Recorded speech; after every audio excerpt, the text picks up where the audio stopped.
السلام علیکم ورحمۃ اللہ وبرکاتہ۔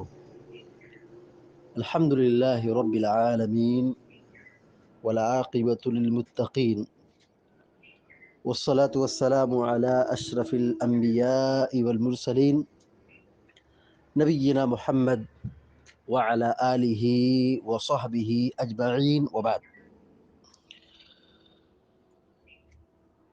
فقال اللہ عز وجل اعوذ باللہ من الشیطان الرجیم بسم اللہ الرحمن الرحیم الحمد للہ رب العالمین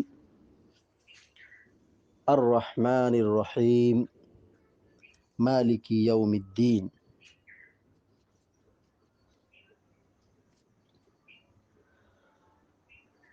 اللہ رب العالمین کی توفیق اور اس کی مدد سے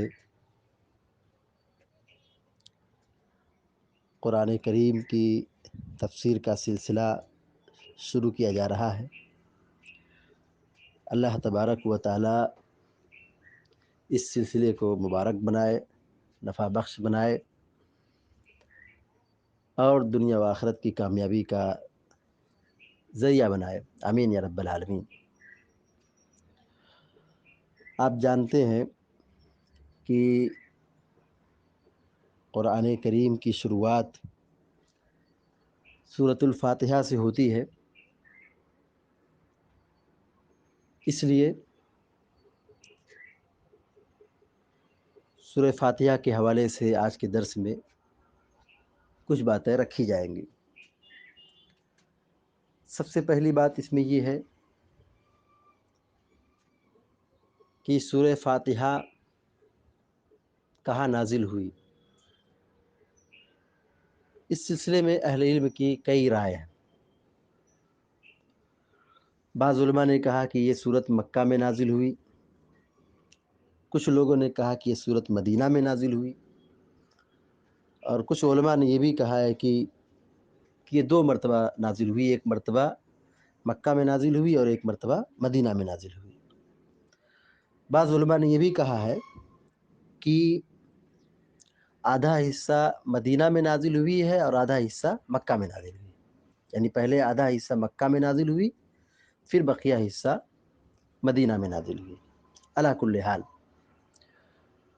اکثر اہل علم نے اسی چیز کو راجح قرار دیا ہے کہ سورۃ الفاتحہ مکی صورت ہے۔ اس صورت میں کل 7 آیتیں ہیں۔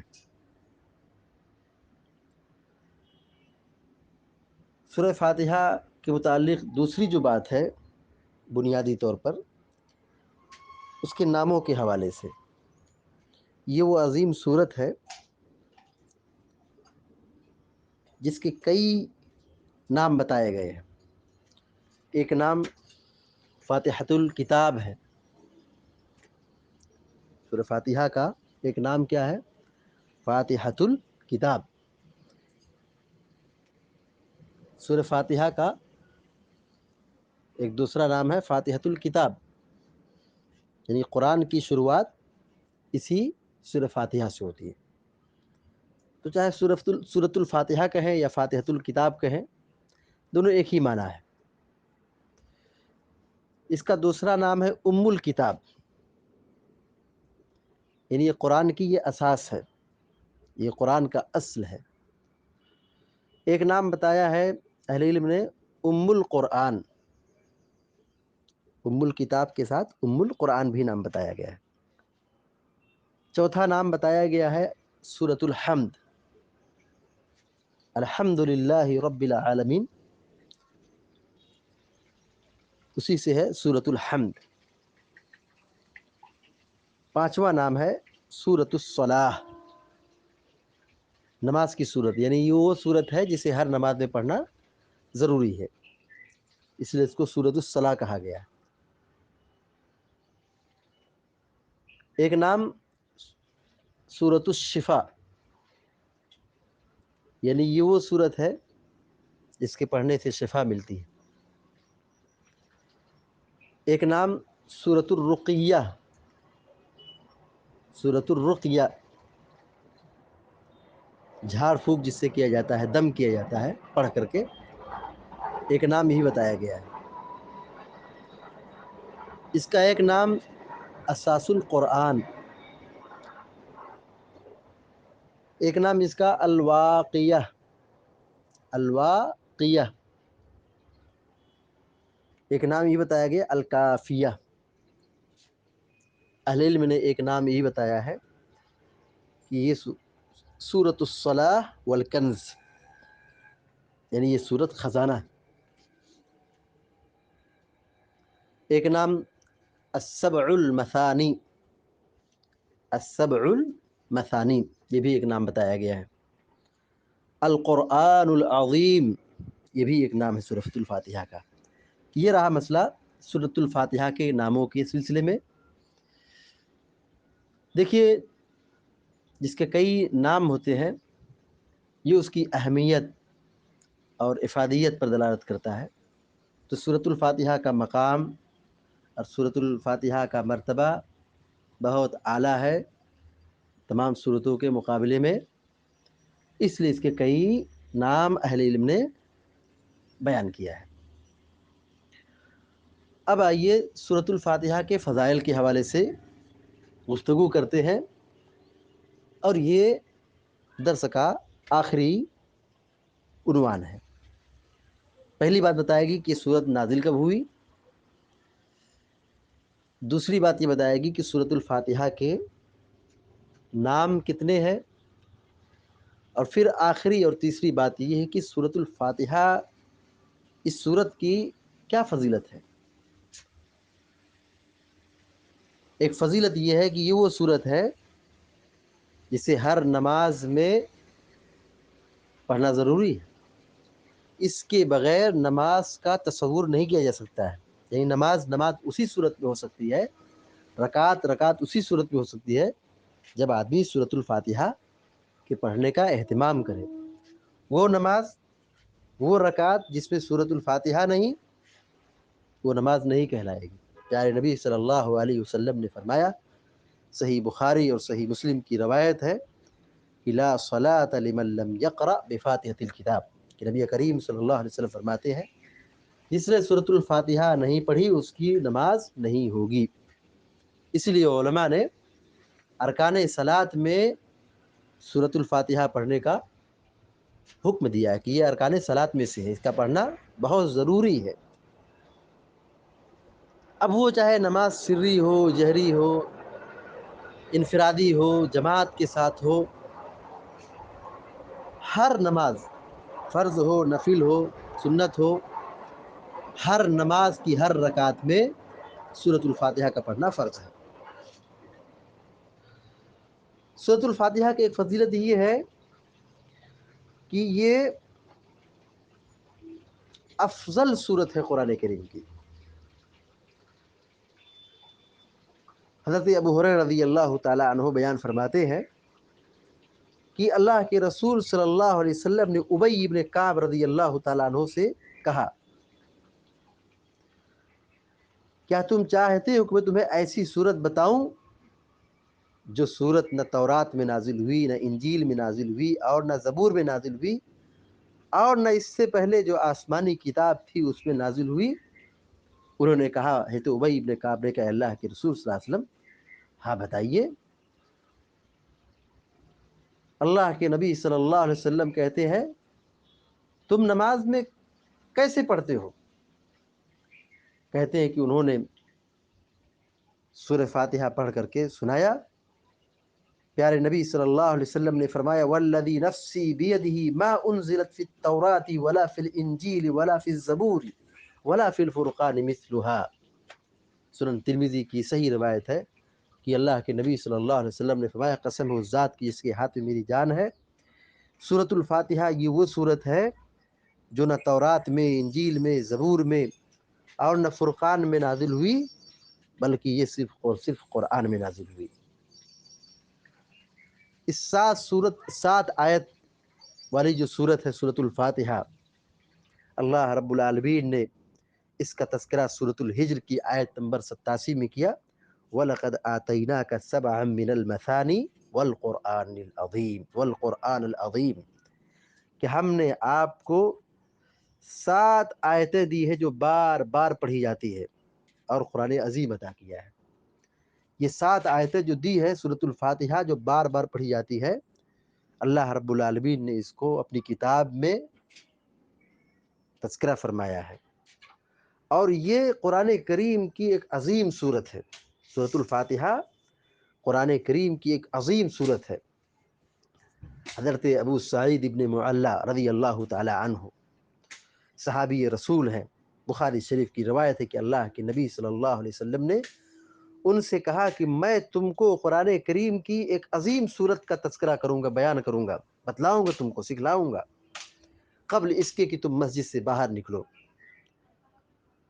پھر راوی کہتے ہیں ثم اخذ بیدی فلما اراد ان يخرج قلت له الم تقل لو علمنك سورة هي اعظم سورة في القرآن۔ پھر اللہ کے نبی صلی اللہ علیہ وسلم نے میرے ہاتھ کو پکڑا اور مسجد سے نکلنے کے قریب تھے، تو میں نے کہا اے اللہ کے نبی صلی اللہ علیہ وسلم، کیا آپ نے ابھی مجھ سے نہیں کہا کہ میں تم کو ابھی قرآن کریم کی ایک عظیم صورت، سب سے بڑی صورت بتاؤں گا، سکھاؤں گا؟ پیارے نبی صلی اللہ علیہ وسلم نے ان کو اس صورت کی تلاوت کی، کہا الحمدللہ رب العالمین۔ یہی سب سے قرآن کریم کی سب سے بڑی صورت ہے۔ یہ 7 المثانی، یہ 7 آیتیں بار بار پڑھی جاتی ہیں، یہ 7 آیتیں بار بار پڑھی جاتی ہیں، بخاری کی روایت ہے۔ تو اس حدیث میں پیارے نبی صلی اللہ علیہ وسلم نے سورۃ الفاتحہ کو قرآن کریم کی ایک عظیم صورت قرار دی ہے۔ اسی طرح شیخ الاسلام ابن تیمیہ رحمہ اللہ کہتے ہیں کہ قرآن کریم کی سورۃ فاتحہ میں ایاک نعبد و ایاک نستعین جو یہ آیت ہے، میں نے اس پر جب غور کیا تو کہا، اس پر انہوں نے کہا کہ سورۃ الفاتحہ سے بڑھ کر کوئی نفع بخش دعا نہیں ہے، سورۃ الفاتحہ سے بڑھ کر کوئی بھی نفع بخش دعا نہیں ہے۔ یعنی یہ سورۃ الفاتحہ جس میں دعا کا تذکرہ ہے، دعا کا ذکر ہے، ایاک نعبد و ایاک نستعین کا مطلب یہ ہوا کہ ہم تجھ ہی سے مدد طلب کرتے ہیں اور تیری ہی عبادت کرتے ہیں۔ اس آیت کے ضمن میں شیخ الاسلام ابن تیمیہ رحمہ اللہ نے لکھا ہے کہ سورۃ الفاتحہ سے بڑھ کر کوئی نفع بخش دعا نہیں ہے۔ بندہ اپنے رب سے، اللہ رب العالمین سے دعائیں کرتا ہے، دعائیں مانگتا ہے، اور یہ سورۃ الفاتحہ سب سے نفع بخش دعا ہے۔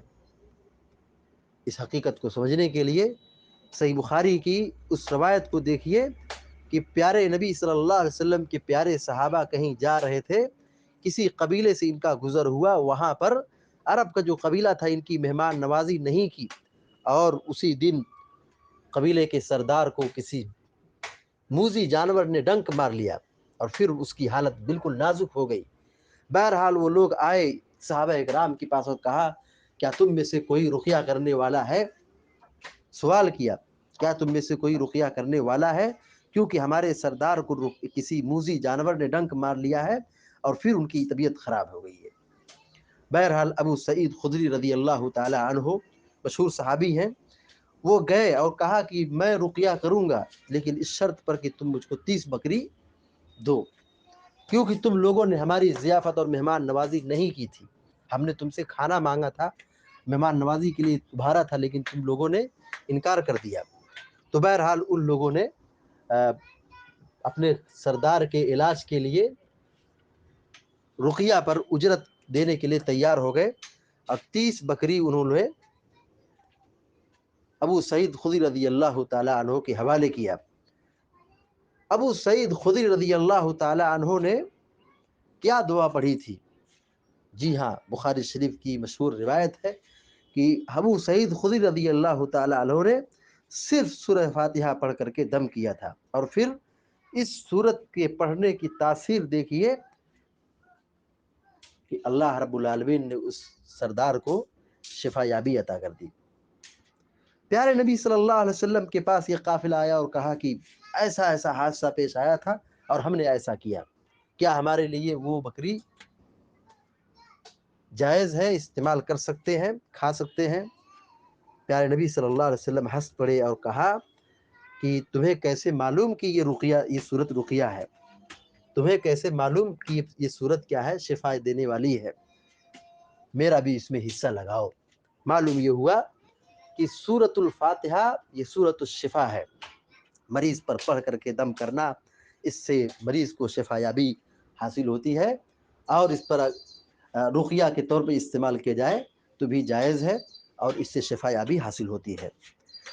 سورۃ الفاتحہ کی ایک بہت بڑی فضیلت یہ بھی ہے کہ مسلم شریف میں حضرت عبداللہ بن عباس رضی اللہ تعالی عنہ سے روایت ہے، وہ کہتے ہیں کہ ہم لوگ اللہ کے نبی صلی اللہ علیہ وسلم کے پاس ایک مرتبہ بیٹھے تھے، جبریل آئے اور وہاں پر اوپر سے ایک بھیانک آواز، تیز آواز سنا گیا۔